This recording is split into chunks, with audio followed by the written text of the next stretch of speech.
Hello, I'm Brigantia Blackbird of Blackbird's Brew. Happy Saturday and welcome to Wicca 101. We are in our astrology unit and this week we are talking about the sign of Virgo. Virgo is the sixth sign of the zodiac. The symbol of Virgo is the Virgin or the Maiden, and it represents modesty, caution, and diligence. Virgo is a mutable earth sign, and its notable traits include being detail-oriented, organized, and efficient. Common correspondences of Virgo include, but are not limited to, the colors navy blue, dark brown, gray, as well as sapphire stones and pansy flowers. Virgo begins August 22nd and runs through September 22nd. The harvest season is underway, and with more to be reaped the further we travel through this sign, produce from the fields, gardens, orchards, it's all being brought in, and preparations for the coming winter are becoming a priority. Children are back in school, and adults are often focused on wrapping up the loose ends from summer.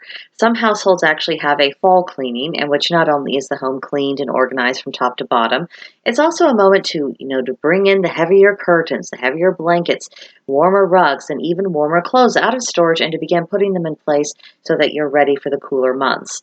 Virgo's instinct for meticulous precision is invaluable at this time of year, and indeed it has been observed that Virgo's capacity for handling the myriad details of life and knowing how to accomplish them efficiently is really a boon to us all, and we would be lost without that energy in the world. This is a very communicative sign, but also a sign that is prone to anxiety. Some Virgos deal with this anxiety by focusing on preparation in all things, and even going so far as to become a workaholic.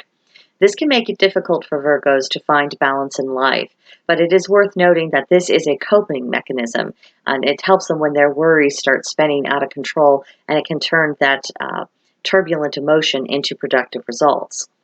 Virgo is sometimes called the perfectionist, which I don't think is entirely fair as a description, because it's referring to their impulse rather, to create order out of chaos and to have themselves, their homes, and life in general run smoothly, and that helps them keep their emotions under control.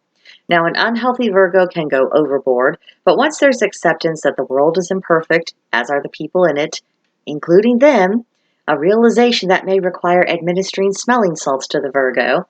But once that acceptance takes place and it's real, the Virgo can see the beauty in the cracks and the frayed edges of life, and the Virgo can then rebalance themselves. This is a very earthy sign, so it isn't unusual for Virgos to have an affinity for plants and gardening. This also satisfies Virgos' need to take a practical approach to life, as is seen in the vegetable gardens of Virgos. Not only do they, provide food, but that means they're providing for their household, which means all the work they put into it, all of that anxiety that went into it, has come up with something good. And that also helps attend to their need to really have a good work ethic. That seems to be very important for them. Now, despite all this, Virgo is still the most easygoing of all of the earth signs, and they do happily adapt when the occasion calls for it, especially if this aids their efforts to bring their ideas into reality.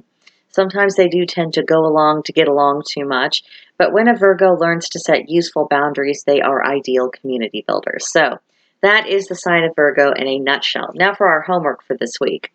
From March 26th through April 1st, 1. Does Virgo appear in your natal chart? Learn how the Virgo energy manifests in any planets and houses in which it resides. Can you identify ways this energy has shown up in your thought process, your emotions, and your actions? Journal about that. Investigate Virgo further and make sure to make notes of any characteristics that really catch your attention. And then journal about what you think of Virgo's energy. What are its strengths and its weaknesses in your opinion? What can you learn from Virgo, and how can you apply those lessons in your life? So that does it for this week. Next week, we will be moving on into the sign of Libra, so I hope you will come back for that. If you haven't already, please join us at Blackbird's Brew on Discord. There's a link to join in the description box below.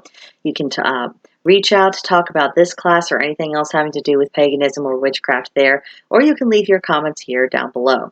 If you haven't already, please like this video, subscribe to the channel, and I'll see you in the next one. Bye.